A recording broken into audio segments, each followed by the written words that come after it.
إلى حضرة النبي المصطفى محمد صلى الله عليه وسلم. الفاتحة. أعوذ بالله من الشيطان الرجيم. بسم الله الرحمن الرحيم. الحمد لله رب العالمين الرحمن الرحيم مالك يوم الدين إياك نعبد وإياك نستعين اهدنا الصراط المستقيم صراط الذين أنعمت عليهم غير المغضوب عليهم ولا الضالين آمين. الحمد لله رب العالمين وبه نستعين على أمور الدنيا والدين وصلى الله وسلم على سيدنا محمد الخاتم النبيين وعلى آله وصحبه أجمعين. قال رب اشرح لي صدري ويسر لي أمري واحلل عقدة من لساني يفقه قولي. إلهي أنت مقصودي ورضاك مطلوبي أعطني محبتك ومعرفتك ولا حول ولا قوة إلا بالله العلي العظيم ولا حول ولا قوة إلا بالله العلي العظيم ولا حول ولا قوة إلا بالله العلي العظيم. السلام عليكم ورحمة الله وبركاته. Yang saya hormati pengurus masjid, Tuan Nazir, Tuan Imam dan Tuan Bilal dan seluruh kepimpinan surau An-Nur. Nur maksudnya cahaya. Dalam Al-Quran ada surah An-Nur. Nur ini boleh jadi cahaya, ini boleh ada di dalam kalbu manusia. Nanti kita akan hurai satu persatu. Jadi sebelum tu saya nak perkenalkan diri saya dulu. Kali pertama saya tazkirah di sini. Jangan tulis kuliah. Ada dekat sana saya tengok kuliah. Kita kena bagi beza. Kuliah lah membawa maksud kita mengaji secara kulit ke kulit, daripada A to Z. Kalau bab fiqh pun daripada sebelum nak ambil wuduk sambalah bagi salam sembahyang. Tu dia panggil kuliah, kulit ke kulit. Kalau macam ni dia panggil tazkirah, jemput sekejap-kejap pasal ma'al hijrah. Tu nak perbetulkan balik. Tak apalah, bukan nak berdosa pun tak kuliah, tapi kita nak bagi tahu. Samalah juga macam kita hari ni, orang baru masuk Islam kita panggil saudara baru. Kita panggil apa dia? Mu'allaf. Betul tak? Tak jadi mu'allaf dah jadi muslim. Dia dah asyhadu an la ilaha illallah, no mu'allaf lagi. Dia jadi muslim. Dah dia kalimah ni dah masuk ke dalam diri dia, muslim. Kita panggil mu'allaf juga. Mu'allaf ni orang yang baru nak berjinak-jinak dengan Islam, belum Islam lagi. Dia kata, mai nak tengok buku-buku apa ni, dia nak baca tentang Islam, tu dia nama dia mu'allaf. Kita hantam mu'allaf juga, dah muslim pun mu'allaf juga. Tak apalah, bukan nak berdosa, cuma nak bagi beza dia. Dan saya nak perkenalkan diri saya dulu. Nama saya Zaidi bin Abdul Hamid. Asal orang belah utara sana lah, dengar cakap pun tahu dah kan, sebelah utara sana. Langkawi, kampung Nyok Cabang, Langkawi. Nak pergi Langkawi, nak makan ikan sekap 1000, pergi sana. Baik, kemudian saya bertugas di sini, saya jadi imam Masjid Ar-Rahman Pandamaran Jaya selama baru 7 tahun di situ. Di samping itu malam-malam saya mengajar, siang jadi imam. Sabtu Ahad tak jadi imam, pergi mengajar tempat-tempat lain pula. Baik. Tuan-tuan dimuliakan oleh Allah Subhanahu wa taala, saya nak kongsi dengan tuan-tuan, bukan nak mengajar tetapi nak kongsi, mudah-mudahan ada kelebihan amalan kita buat di bulan Ramadan ni. Saya tak nak sentuh tentang yang selalu kita dengar, yang kata syaitan kena rantai apa semua ni, selalu duduk dengar dah kan. Saya nak petik satu hadis, mudah-mudahan hadis ini menjadi infak pengajaran kepada kita. Baik, di dalam sebuah hadis An Salman Al-Farisi, biasa kita dengar dah nama ni, Salman Al-Farisi, seorang sahabat Nabi yang sangat terkenal. Antaranya dia ni banyak membantu Rasulullah di dalam peperangan. Cuba kita tengok perang yang kita gali parit tu, perang Handak kan. Idea daripada siapa? Daripada Salman Al-Farisi. Ya Rasulullah, kita gali parit keliling ni, apabila musuh nak serang, dia jatuh dalam parit, kita serang. Parit dekat sini panggil apa? Parit longkang ke apa panggil. Saya orang Kedah ni susah, saya okey sikit. Saya duduk mengajar kat tempat lain, orang tak faham cakap saya. Jadi ustaz cakaplah KL, tak hati. Apabila cakap KL, dia punya idea lari tu, lari pergi kot lain. Tadi saya mengajar tadi ni, mengajar kuliah duha di pejabat majlis pembandaran. Tiap-tiap minggu mengajar sifat 20. Bagus pengurus dia. Apabila saya kata pokok hujan, dia tak faham. Duk pokok hujan apa benda ustaz? Saya kata pokok hujan tak faham. Kami orang Kedah panggil pokok hujan, di sini orang panggil mendung. Oh, mendung pun faham. Saya kata masya-Allah, mai ikut planet mana hang ni?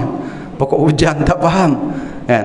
Banyak benda lagi, selut tak faham juga selut. Sini panggil lumpur. Selut pun tak faham, camca lagi tak faham. Sudu itu mesti orang Kedah pion macam tu kan, tak faham. Jadi kita cuba berlatih sikitlah. Nak kata KL 100% tak boleh, dia idea dia lari kan. Jadi saya harap faham lah kau nak cakap saya no kan. Baik, balik di dalam hadis tadi apa dia, seorang sahabat Nabi namanya Salman Al-Farisi. Kata Salman Al-Farisi, qala khatabana Rasulullah sallallahu alaihi wasallam.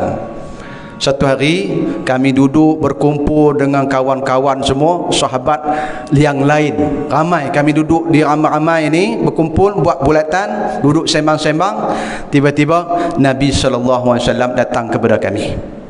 Biasanya orang pergi kepada Nabi, ni dak Nabi datang kepada kami. Tuh. Kemudian apabila Nabi datang kepada kami, kata Salman Al-Farisi, masa tu di akhir hujung-hujung bulan Syakban nak masuk Ramadan. Berlaku pada masa tu. Apabila Nabi datang kepada kami, kata Salman Al-Farisi, dia terus kata, Nabi kata faqala Rasulullah sallallahu alaihi wasallam, Nabi kata, ayyuhan nas, wahai manusia. Kenapa Nabi tak kata wahai sahabatku sekalian? Nabi pergi guna kalimah ya ayyuhan nas. Ayyuhan nas ni wahai semua manusia, sekalian manusia. Maknanya pengajaran daripada hadis ni, mula-mula pun kita dah boleh ambil pengajaran. Apa dia? Nabi pesan kepada kita semua ni. Nabi pesan kepada seluruh umat dia. Apa Nabi pesan? Nabi kata, qad adallakum syahrul azim. Esok ni datang kepada kamu satu bulan yang penuh dengan keberkatan, bulan yang sangat besar. Bukan kata besar tu pergi ke besar tu dok, maksudnya azim di sini bulan yang diganjarkan pahala. Selalu orang duk ceramah, orang kata bulan Ramadan ni kita kena banyak buat amalan. Tak, bulan lain tak payah buat banyak amalan kah? Tak, kita nak perbetulkan di sini apa dia? Bulan Ramadan, bulan yang diganjar lipat kali ganda pahala. Buat amalan banyak sama dengan bulan lain juga, tapi pahalanya tak sama. Kerana apa dia? Bulan Ramadan ini kita buat benda yang sunat, Allah bayar pahala seumpama kita buat benda yang fardu. Kalau buat benda yang fardu, seumpama Allah bayar seumpama kita buat 70 kefarduan. Maknanya bulan Ramadan ni bulan lipat kali ganda, bukan bulan perbanyakkan amalan. Bulan lain pun kena buat banyak juga, cuma kita nak bagi beza apa dia? Apabila bos nak bayar lebih, kita kena kerja lebih macam tu. Baik. Matan hadis ni sangat panjang. Mungkin tuan-tuan pernah dengar juga hadis ni dengan ceramah ustaz-ustaz lain. Baik. Kemudian saya nak ringkaskan. Nabi sallallahu alaihi wasallam kata kepada Salman Al-Farisi dan sahabat-sahabat yang lain, Nabi kata bulan ini bulan yang sangat besar. Dalam bulan ini, yang kata bulan Ramadan ni lipat kali ganda. Dalam lipat kali ganda tu Allah tambah lagi apa dia? Malam Lailatul Qadar. Kalau tidak cukup dengan bulan Ramadan ini, tak ada Lailatul Qadar pun tak apa dah. Tapi nak cerita apa dia? Allah ni dia nak bagi lipat kali ganda di atas lipat kali ganda. 1000 tahun kalau kita dapat Lailatul Qadar. Biasa duk dengar selalu dah. So umpama darab pi kali pi 83 tahun. Umur kita pun dalam surau An-Nur ni tak sampai 83 tahun pun ada.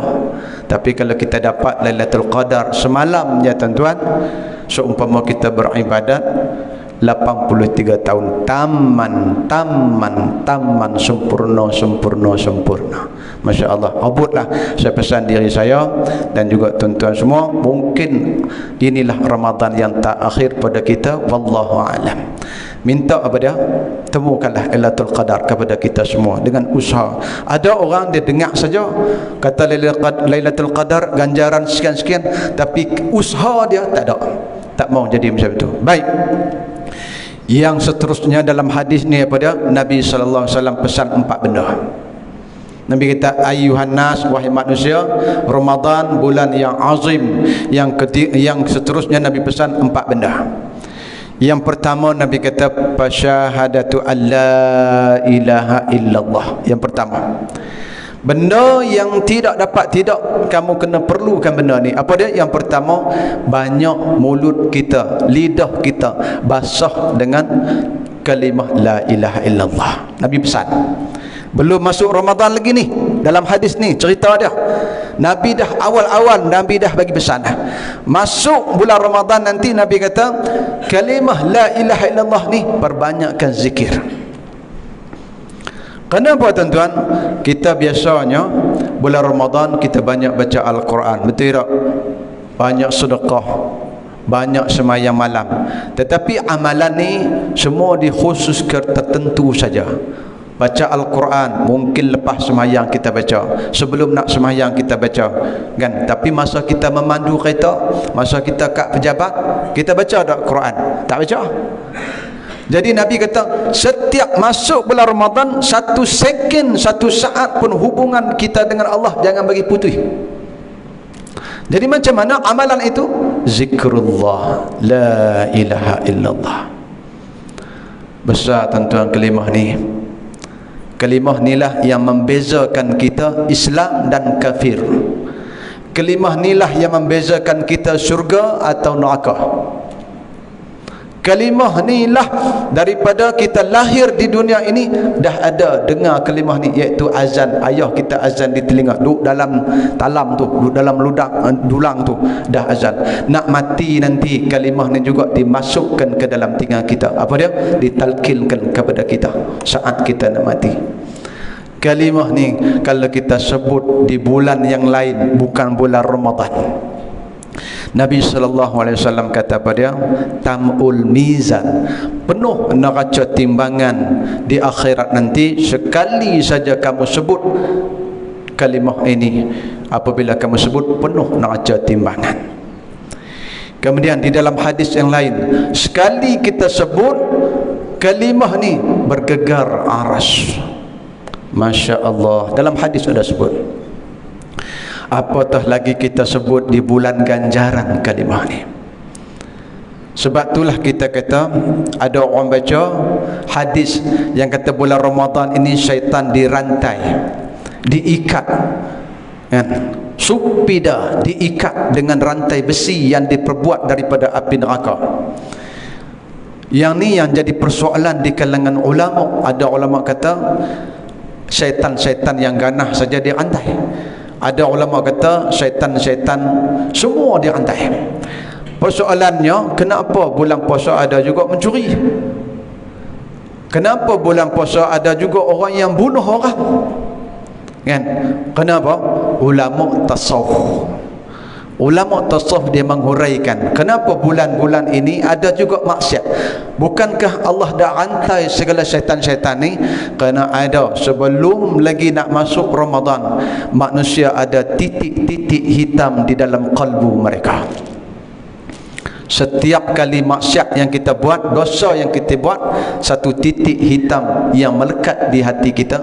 Masuk bulan Ramadan, hitam ini, titik-titik ini tidak hilang, maka kesungguhan di bulan Ramadan, ada yang puasa tapi tak sembahyang, ada yang puasa tapi tak tutup aurat. Kenapa? Dia tidak suci hati dia daripada titik-titik hitam ini. Macam mana kita nak buang titik hitam ni? Macam mana kita nak buang titik hitam ni? Adakah kita nak kena pergi hospital, belah dada kita, operate hati kita, buang titik hitam ni? Ataupun ada ubat dia kah? Kenapa? Ini satu penyakit yang sangat dahsyat. Kalau kita tak boleh buang penyakit titik hitam ini di bulan Ramadan, bulan lain jangan harap.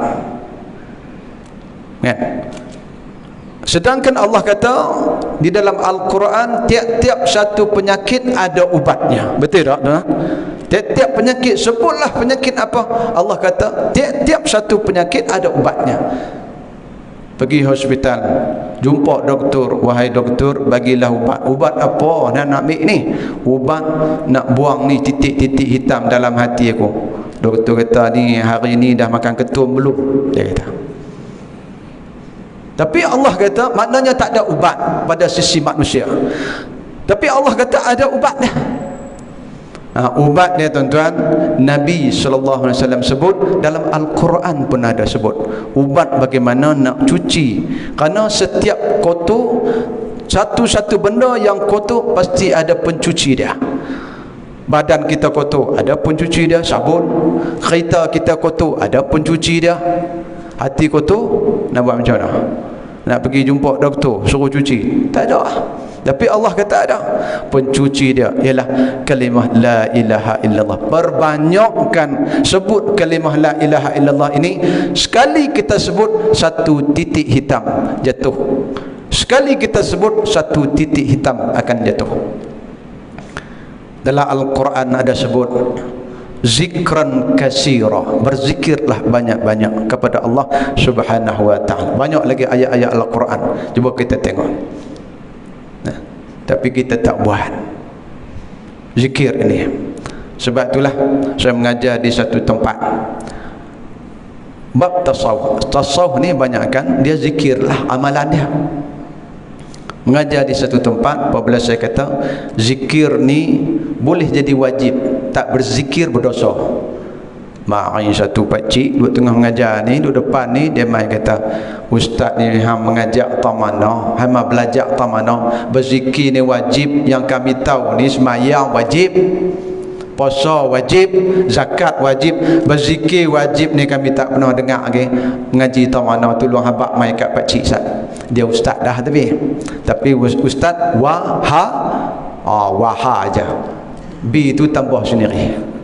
Kan dia main duduk depan dia kata lain kali je duduk main mengaji, duduk main mengajaklah di masjid kami, sesat. Zikir wajib. Saya kata Masya Allah, tak apa kita nak hurai dulu, duduk pakcik. Kalau nak tegur sekalipun, iyalah, janganlah main ke depan macam ni, habis nanti kuliah pergilah bantai kat belakang, kan? Betul tak? Kalau dia alim sungguh. Tapi tak, yang kata manusia ni dia tak sabar, itu waha aja lah. Dan bila saya kata macam ni, okey, nak buang sifat mazmumah wajib ke sunat? Sifat mazmumah ni sifat dengki, sifat khianat, sifat riak, sifat bangga diri ni, dia panggil semuanya sifat tercela. Nak buang sifat ni dia panggil sifat mazmumah. Sunat kau harus nak buang sifat ni. Wajib. Wajib dah tuan-tuan buang? Wajib kena buang. Cari ubat nak buang wajib, nak buang sifat ni, cari ubat. Allah sebut dalam Al-Quran ubat nak buang sifat titik hitam, sifat mazmumah, sifat takbur ni ialah perbanyakkan sebut kalimah la ilaha illallah. Jadi apabila kita ada sifat ni kepada kita, wajib tak wajib kita buang sifat, ambil ubat ni makan? Wajiblah. Wajib kita berzikir kerana nak buang sifat tu. Tak faham lagi, dia tak faham. Kita kata pakcik, gali perigi, gali telaga ni wajib ke sunat, makruh ke haruy? Gali telaga bukan wajib. Harus nak gali boleh, tak gali boleh. Tapi kalau kita tak gali, nak ambil air, nak buat wuduk, tak ada air. Wajib tak wajib kita gali telaga tu? Asalnya harus. Tapi kalau kita tak gali telaga, nak ambil air untuk nak buat benda yang wajib, tak ada air, tak boleh. Gali telaga itu jadi wajib. Begitulah zikir kepada Allah Subhanahu wa taala. Buang sifat wajib, ubat dia pada zikrullah. Ni Nabi duk pesan bulan Ramadan. Sebelum nak masuk Ramadan ni, sifat-sifat yang kata nanti puasa sekejap lagi kita duk buat belagak, duk puasa riak, bangun setengah malam semayang tahajud, oh duk cerita kat orang. Tak mau, ni dia panggil ujub, bangga diri. Buang sifat ni, kerana sifat ni sifat yang sangat tercela. Cuba kita tengok Azazil. Sekarang ni nama dia ditukar nama Iblis. Dulu nama dia Azazil. Kunci syurga dia pegang, tuan-tuan. Hebat lagi daripada malaikat Al-Muqarrabun. Mulianya dijadikan Allah dia ni daripada api yang sangat panas. Tetapi oleh kerana dia bangga diri, dia tak nak sujud kepada Adam, Allah Subhanahu wa taala akan murka dia menjadi iblis, kena laknat. Ada sifat apa tu pada iblis? Sifat sombong, sifat bongkok. Sifat ni sangat tercela, tuan-tuan. Sifat ni Nabi SAW kata siapa-siapa ada dia sembahyang sampai dahi dia hitam-hitam pun tak jadi apa. Sebab itulah Nabi sebut dalam hadis apa dia? 3 golongan di akhirat nanti dia tak puas hati apabila Allah nak menghukumkan dia jatuh ke dalam neraka. Dia tak puas hati. Kenapa? Dia orang yang kaki semayang, sehingga ni hitam dahi-dahi dia ni, kaki semayang. Tiba-tiba Allah kata kamu ke neraka. Terkejut dia. Pasal apa aku nak kena masuk neraka, wahai Tuhanku? Bukankah aku ni orang yang semayang banyak? Allah kata, ya, kamu orang yang semayang banyak, tapi nak tunjuk muka kepada tu imam Masjid An-Nur. Tak main nanti rasa tu imam kata apa pula. Lama tak mainlah semayang. Rasa macam tu tak boleh. Kan? Itu main daripada sifat qalbu kita. Sebab itulah Nabi kata, kalau kita nak jadi jahat, hati jahat, anggota lain turut jahat. Kalau hati baik, anggota lain turut baik. Penting tak, tuan-tuan? Hati ni kena bersih. Contohnya, tuan-tuan, ada segelas air. Sebelum kita nak buka puasa nanti, kita masuk air Zam-Zam. Contoh nak buka puasa dengan air Zam-Zam, kan? Tiba-tiba gelas tu kotor. Air Zam-Zam tadi boleh minum tak, tuan-tuan? Air Zam-Zam air yang banyak hikmah, tetapi kita nak minum, tuang dalam gelas yang kotor. Gelas yang kita duk bisa rokok, petik abu rokok buah dalam tu. Andai katalah air Zam-Zam tadi boleh minum tak, tuan-tuan? Tak boleh minum. Disebab apa? Kenapa tak boleh minum? Sebab gelasnya kotor. Tapi kalau sebelum nak minum, kita cuci gelas tu dulu, bersih gelas tu, air Zam-Zam pun boleh minum. Kenapa? Gelas dia kotor. Begitulah qalbu kita. Sebelum kita ni nak sujud kepada Allah Subhanahu wa taala, bersih dulu hati kita. Takut selagi kita sembahyang kita dalam keadaan ujub, riak dan sebagainya, sia-sia saja semayang kita.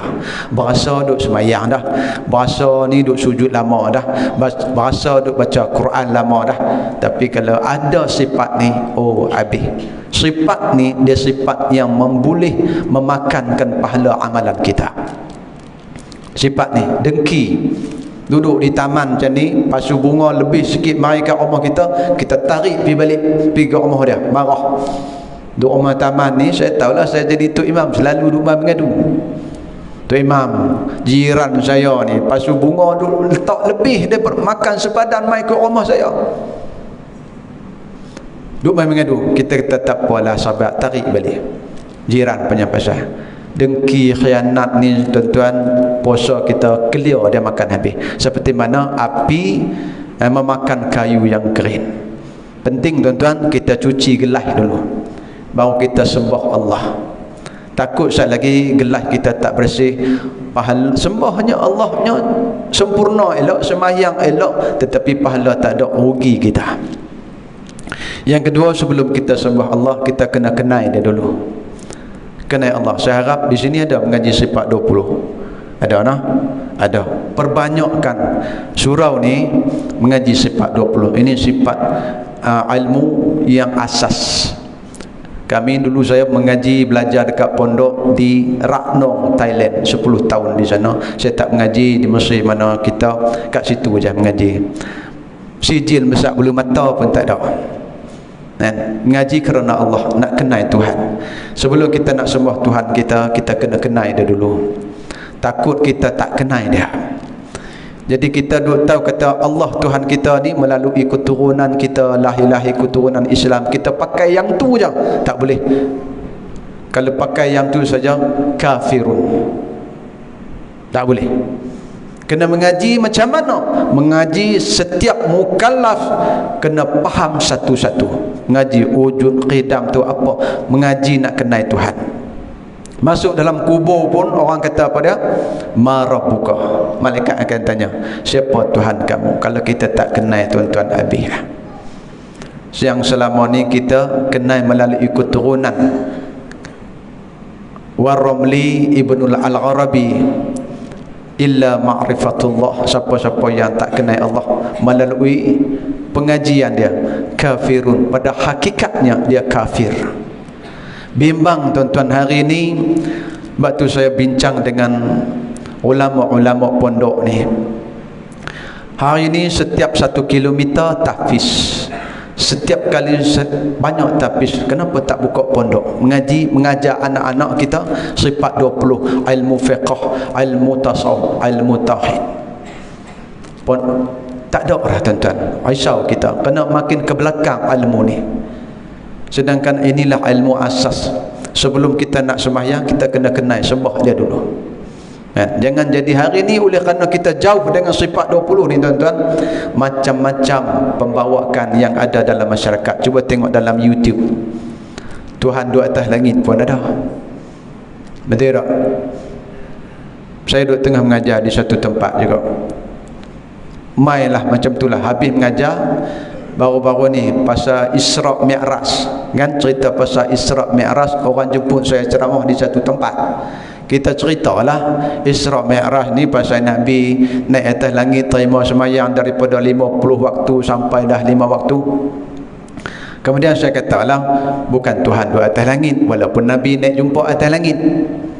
Mailah geng-geng Waha ni tadi ni, geng-geng Waha ni pun marilah. Dia kata, Ustaz mengajak ni tak ada asas sebenarnya, berhenti je lah, jangan duk mengajak. Dia kata kat saya, tak apalah, ni cubaan. Betul-betul, bukan lawak-lawak orang ni, kan? Dia kata, Ustaz tak baca ke ayat Al-Quran? Dia kata kat saya, Ar-Rahmanu 'alal 'arsy istawa. Biasalah Waha ni dia duk main ayat tu lah. Tuhan bersemayam di atas aras, bukan di bawah. Dia kata di atas, makna Tuhan di atas. Berdoa, Ustaz duk berdoa semayang tadi, maghrib tadi pun dia kata kat saya, kuliah maghrib, Ustaz duk angkat tangan naik atas langit, duk minta kat Tuhan. Kalau Tuhan tak duk atas langit, dia kata terap tangan kat bawah tu lah. Dia kata kat saya duk dengar dia duk kata, Ustaz duk cerita pasal Isra' dan Mi'raj ni, Nabi naik jumpa Tuhan dengan mata kepala sendiri. Betul tak Ustaz? Saya kata betul. Berjumpa atas mana? Saya kata atas langit lah. Gitu. Kenapa Ustaz duk ceramah kata Tuhan, Nabi duk naik jumpa Tuhan atas langit, tiba-tiba Ustaz kata Tuhan tak duk atas langit? Tak terima pada akal. Macam mana Ustaz? Cuba fikir. Dia kata, dia nak ngajak kita lah, Kita kata oh macam tu noh. Kita tengok tuan-tuan, kalau pergi kepada anak-anak muda kita, logik akal ni boleh terima, betul tak? Boleh terima lah. Tapi pasal Tuhan kita tak boleh main logik akal kita. Saya kata macam ni lah ustaz, dia pun ustaz juga, ngaji daripada luar negara sijil besar-besar kepala lori buat balik. Kita hormat dia. Saya kata kalau Tuhan duduk atas langit, langit pun tak akan jadi. Jangan nak jadi kita. Kalau Tuhan duduk atas langit, langit pun tak akan jadi. Pasal apa dia kata? Okey, saya kata kita main logik akal. Sebab ustaz pun main logik akal, saya pun nak main logik akal. Langit siapa buat? Tuhan lah buat. Sebelum Tuhan buat langit, langit tu baru buat. Sebelum dia buat langit, dia duduk kat mana? Dia kata apa dia tuan-tuan? Dia jawab. Dia kata duduk atas udara. Oh, udara pula dia pindah. Udara siapa buat? Siapa buat udara? Sebelum dia buat udara, dia duduk kat mana? Langit tak buat lagi sebab buat udara dulu. Dia duduk kat mana pula? Dia senyap, mati jadi sewel macam tu je tuan-tuan. Sebab itulah ada Tuhan, dia tak serupa dengan ada makhluk. Saya kata ada Tuhan ni, ada. Habis Tuhan tu macam mana ustaz? Dia tanya saya. Tuhan kita ahli sunnah wal jamaah, atas dak, bawah dak, kiri dak, kanan dak, depan dak, belakang dak. Itu ahli sunnah wal jamaah. Kalau macam tu tak boleh ada Tuhan, dia kata. Dia kata kat saya, tak boleh terima, tak boleh ada. Atas dak, bawah dak, kiri dak, kanan dak. Dia duk main logik akal dia. Ini waha saja. Hak tu tambah sendiri. Saya kata okey. Tak ada Tuhan tak boleh pula. Saya kata kalau kita kata atas ada, bawah, kiri dak, tak ada Tuhan, tak boleh terima pada. Tak ada Tuhan tak boleh terima pula, mustahil pula. Kenapa? Kerana ada benda yang duk menunjuk, yang duk tunjuk kata ada Tuhan. Apa dia? Cuba kita tengok langit dan bumi ni. Benda ni duk tunjuk kata ada Tuhan. Contohnya kita berjalan dalam hutan. Jalan dalam hutan, tengok-tengok setumpuk taik lembu. Lembu tak nampak, tapi nampak taik lembu. Menunjuk apa dia? Ada lembu. Lembu nampak tak? Tak nampak, tapi alamat duk tunjuk ada. Contoh tu kepada taik lembu tu. Contoh lain banyak lagi kan, supaya kita nak faham. Hari ni tuan-tuan yang kata, cuba tengok dalam YouTube, Masya Allah, sedih. Kita bimbang apa dia? Anak-anak kita, cucu-cucu kita esok tak tahu dia nak ikut kumpulan mana. Kerana kumpulan ni terlalu banyak dalam masyarakat. Dia bawa jarum-jarum yang halus. Pasal bid'ah ni tak payah cakap lah. Yang ni bid'ah, yang ni bid'ah, apa semua bid'ah. Jenuh kita. Anak-anak kita dah malah nak buat ibadat. Buat 20 tarawih bid'ah. Buat lepas tu. Amal pakat juga. Habis amalan umat Islam hari ni dah makin nipis, makin nipis, makin nipis. Tak ada tuan-tuan. Saya risau sangat. Risau sangat dengan anak-anak kita. Peringkat kita boleh gagah lagi, boleh tahan lagi kan. Orang Kedah kata gagah tu boleh tahan lagi, bukan gagah kuat. Selangor kalau gagah kuat kan? Beza dia. Baik, ni selingan yang begitu panjang. Hadis kita ni kita dah tinggal jauh dah. Baik. Jadi kita kena hati, ni kena mengaji bab akidah. Bagi lebih sikit bab akidah, bagi lebih. Ini asas dia. Gitu. Cuba kita tengok dalam apa ni, kitab yang dikarang oleh Tok Kenali. Nama kitab dia Ma'rifatullah, mengenal Tuhan. Dia ada 2 jilid. Siapa-siapa yang tak mengaji sifat 20 sehingga dia faham secara tafsil, sekurang-kurangnya dia faham secara ijmal, dia adalah adalah fasik, jadi wali nikah tak sah. Dalam kitab Tok Kenali ada. Semua kita biasa dengarlah nama Tok Kenali ni, tapi tak pernah jumpa orang dia dalam kitab dia apa. Siapa-siapa yang tak mengaji sifat 20 sehingga dia faham, dia hukum dia fasik. Apabila fasik, jadi wali nikah sah ke tak sah? Anak perempuan dia nak nikah nanti tak sah. Bahaya tuan-tuan. Ni kata sifat 20. Ngaji pergi siapa? Yang selama ni kita duduk mengaji dekat sekolah dulu, duduk mengapa? Yang tu duduk menyanyi wujud qidam baqa muhalafatuhu tak, tu mengapa? Yang tu baca melagu, yang tu tak mau jadi macam tu, dia tak lepas berdoain yang tu. Nak kena hurai satu-satu berdalil. Kalau kita orang kita tak boleh faham Tuhan macam mana. Seperti yang tadi kita kata tak ada Tuhan tak boleh terima lah. Dalam surah Al-Fatihah pun ada Alhamdulillahi Rabbil Alamin. Segala puji bagi Tuhan yang memiliki sekalian alam. Apa ta'rif alam? Alam dibawa maksud alamat. Alamat, nak adanya Tuhan ada alamat dia. Apa dia alamat dia tadi yang kita sebut daripada langit dan bumi? Ni alamat duk tunjuk kata Tuhan ada. Begitu. Selingan jauh sangat kita pergi kepada hadis kita tadi, kan? Yang pertama Nabi pesan apa dia? Perbanyakkan sebut kalimah la ilaha illallah ni. Sebut kalimah ni. Kalimah ni kalau tuan-tuan sebut, insya-Allah dia masuk ke dalam hati kita, dia akan jadi cahaya. Apabila kalimah ni masuk, semua titik-titik hitam ni akan jatuh semua. Apabila jatuh semua, dipancarkan, Allah pancarkan ke dalam hati dia, kalbu dia cahaya. Dalam hati kita ni tuan-tuan, dia ada lapisan. Dalam hati kita ni, lapisan yang pertama dia panggil kalbu, hati. Lapis yang kedua, lapis lagi dia panggil fuad. Dalam lapis tu, dalam lapis fuad tu dia ada lub. Dalam lapis lub itulah dia ada nur, cahaya. Kalau kita sampai kita berzikir, kita jadi ahli zikir yang sentiasa mulut kita berzikir kepada Allah, hati kita akan bercahaya. Apabila cahaya, benda maksiat kita tak teringin lagi nak buat. Kenapa? Kerana Allah jaga orang yang sentiasa hubungan dengan Allah. Hubungan kita ni sembahyang, baca Quran, selain daripada tu zikir kepada Allah Subhanahu wa taala. Yang kedua, Nabi sallallahu alaihi wasallam pesan dalam sahabat tadi, Salman Al-Farisi tadi, Nabi kata perbanyakkan beristighfar. Nabi kata wa tastaghfirunahu wa ammal latani la aina ma bikum la ghina abikum anhuma. Nabi kata bulan puasa nanti, bulan nak masuk bulan puasa nanti, banyak minta ampun dosa kepada Tuhan. Kenapa? Kerana bulan Ramadan ini bulan keampunan. Tunggu je mana-mana hamba Allah nak angkat tangan minta doa, Allah nak bagi sangat-sangat.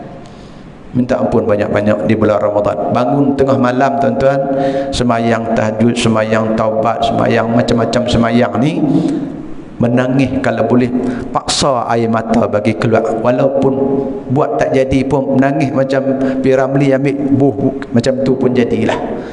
Kan? Kerana apa? Kerana kita banyak dosa. Dosa kita banyak tuan-tuan. Cuba kita panggil malaikat Raqib dan Atib hadut catat amalan ni, suruh bentang balik buku tu. Allah, sejak umur kita 15 no, yang masuk dah balik kita umur 15, sejak masa tu kita tak semayang dah ditulis, dah dia ada dalam buku catatan. Masa tu kita semayang ke tak? Masa umur kita 15, 16, 17 duduk di mana? Asalnya duduk atas motor, mak pang, mak rempit, macam-macam mak duduk ada. Semayang kita mana? Nak padam tak buku tu? Tak padam. Tak padam tuan-tuan. Satu waktu kita tinggal solat, 70 tahun kita kena bakar dalam api neraka. Tak mampu kita tuan-tuan. Banyak dosa. Itu baru dosa dengan Allah. Dosa dengan lain-lain lagi banyak. Maknanya Allah nak bagi peluang kepada kita bulan Ramadan dalam setahun, satu bulan, peluang aku nak bagi hamba aku ampun dosa. Nak minta ampun, aku nak ampun sangat-sangat. Terpulang kepada diri kita. Kalau kita memilih untuk buat doa aja, kita akan terima azab di akhirat nanti.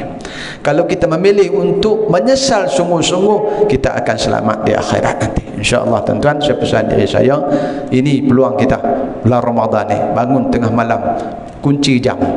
kunci jam tu, bangun tengah malam menangis depan Allah Subhanahu wa taala. Siapa yang suruh? Nabi sallallahu alaihi wasallam suruh.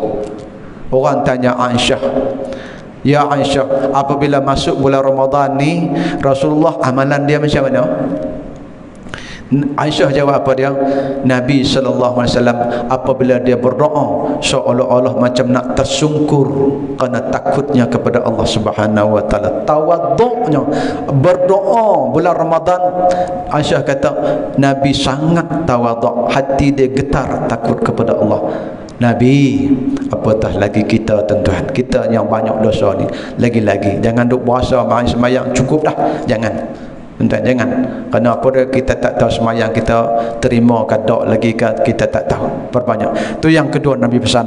Yang ketiga Nabi pesan apa dia?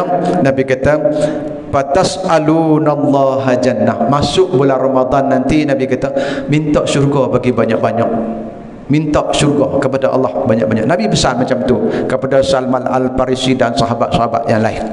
Sebab itulah kita tengok kan, maka masuk bulan Ramadan timbul malah satu doa, Allahumma inna nas'aluka ridhaka wa jannah. Habis bulan puasa doa ni pun makin hilang dah, tak ada dah, tak tahu pergi mana.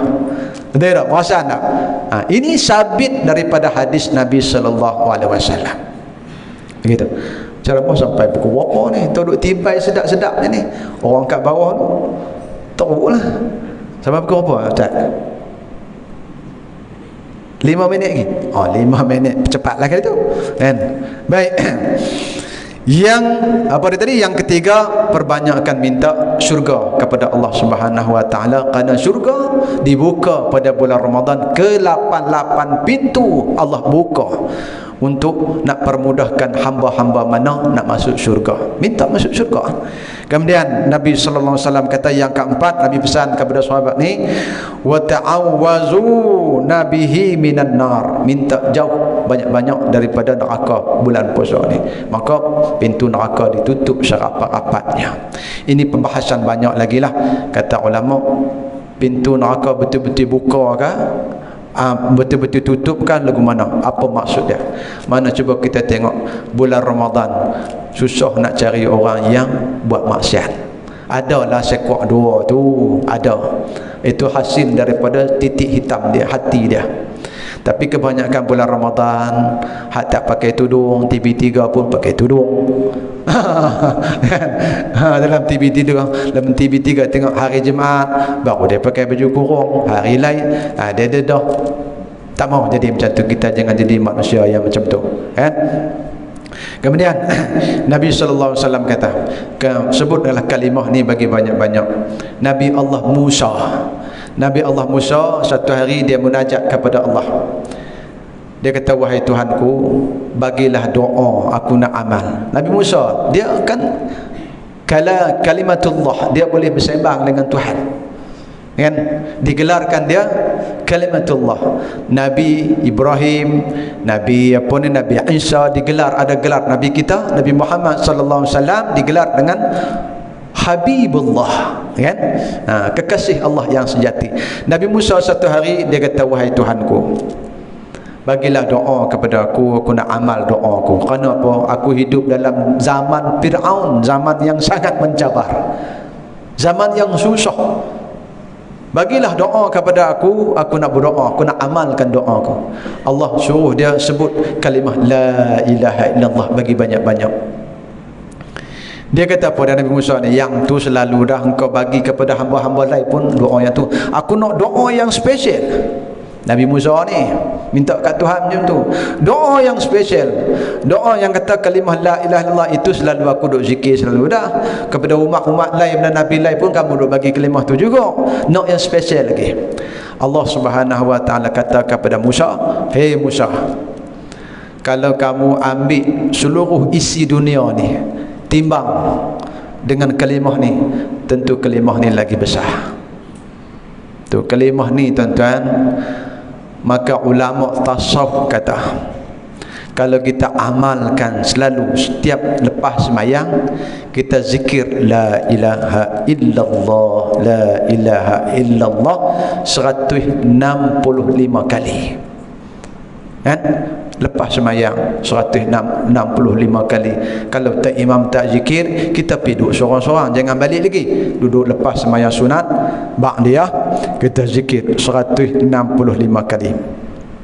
Saat kita nak mati, saat kita nak mati, benda ni secara automatik kita tak payah. Kalau seandainya kita mati seorang-seorang, tak ada orang nak talqin kita di telinga, secara automatik kita akan sebut di mana, walaupun beratnya, kata ulama tasawuf, beratnya, sakitnya sakaratul maut, sehingga kita nak bergerak bibir pun tak boleh nak sebut kalimah la ilaha illallah, qalbu kita akan zikir, hati akan zikir. Sebab itulah zikir ada dua, zikir jahar, zikir sir. Zikir sir ni mana? Zikir ni hati kita berzikir kepada Allah. Kalau kita amal setiap habis sembahyang 5 waktu 165, kita semua hati kita berzikir. Tengok cerita Nabi Allah Yunus, kan, ditenggelam, zikir dia apa dia? La ilaha illa anta subhanaka inni kuntu minaz zalimin. Ini cerita panjang lagi lah, saya rasa tak cukup kalau nak bahas ni. Ni masuk ditelan, masuk ikan nun ditelan, cerita duk dengar selalu dah tu. Masuk ke dasar laut, Nabi Allah Yunus ni duk ingat dia mati dah. Yang pertama dia gelap lautan, yang kedua gelap malam, yang ketiga gelap dalam perut ikan nun. Apabila ikan nun ni diperintah oleh Allah Subhanahu wa taala, masuk Nabi Allah Yunus ni ke dalam dasar laut, tiba-tiba Nabi Allah Yunus dengar zikir. Segala binatang yang ada dalam lautan semuanya berzikir. Mana semua makhluk berzikir kepada Allah Subhanahu wa taala. Manusia aja tak mau berzikir kepada Allah Subhanahu wa taala. Zikir ni tuan-tuan, bahasa Arab, bahasa Melayu kita apa dia? Mengingati Allah. Hubungan kita dengan Allah itulah selain daripada sembahyang. InsyaAllah tuan-tuan, kalau kita jadi orang zikir, Allah akan jaga kita, insyaAllah. Saya rasa cukup dah, jangan sekadar tu. InsyaAllah kalau ada lain masa, ada rezeki lagi, kita sambung dalam bentuk pengajian berkitab. Saya mengajar kat mana pun mesti pegang kitab, barulah nama kuliah. Begitu. Habis, yang baik itu daripada Allah, yang tak baik itu silap saya minta maaf sekira terkasar bahasa, tersentuh hati. Saya tidak niat nak kata apa-apa pun, cuma sekadar perkongsian. Mudah-mudahan apa yang saya kongsi buat apa dia? Zikir tu. Itu. A'udzubillahi minasyaitonirrajim. Bismillahirrahmanirrahim. Alhamdulillahirabbil alamin wassalatu wassalamu ala asyrafil anbiya'i wal mursalin wa ala alihi wa sahbihi ajma'in. Radina billahi rabban wa bil islami dina wa bi Muhammadin nabiyyan wa rasula. Allahumma iftah alaina futuhal arifin warzuqna fahman nabiyyin bijahi khatamil mursalin. Allahumma faqihna fid din. Ya Allah, ya Tuhan kami, fahamkanlah kami agamamu ya Allah. Ya Allah, ya Tuhan kami, alimkanlah kami dengan tafsir Al-Quran ya Allah. Ya Allah, ya Tuhan kami, ampunkanlah dosa kami ya Allah. Dosa yang sengaja, dosa yang tidak sengaja, dosa yang kami nampak, dosa yang kami tidak nampak ya Allah. Dosa lidah kami banyak ya Allah, dosa mata kami banyak ya Allah, dosa kami banyak meninggalkan sembahyang ya Allah. Ampunkanlah kesemuanya dosa kami selama ini ya Allah. Sekiranya Engkau tidak ampun dosa kami, susahlah kami di akhirat nanti ya Allah.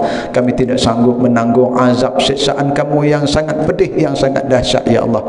Ya Allah, ya Tuhan kami, berilah taufik dan hidayah kepada anak cucu kami ya Allah. Fahamkanlah mereka agamamu ya Allah. Kami tidak mampu mengajar mereka, kami tidak mampu berdakwah kepada mereka ya Allah.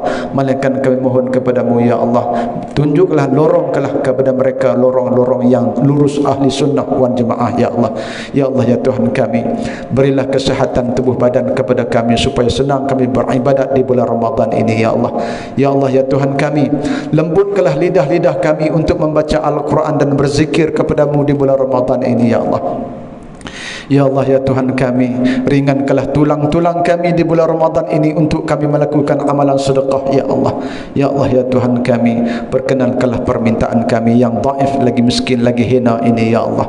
Ya Allah ya Tuhan kami, ampunkanlah dosa kedua ibu bapa kami yang sangat berjasa kepada kami ya Allah. Kami tidak mampu membalas jasa mereka ya Allah. Melainkan hari ini kami mohon kepadamu ya Allah, di atas lidah kami ya Allah, dengan kami bertawassul dengan Nabi kami, kemuliaan Nabi kami Nabi Muhammad sallallahu alaihi wasallam ya Allah. Ya Allah ya Tuhan kami, perkenankanlah permintaan kami ini ya Allah. Rabbana atina fid dunya hasanah wa fil akhirati hasanah wa qina azabannar walhamdulillahi rabbil alamin. Takbir.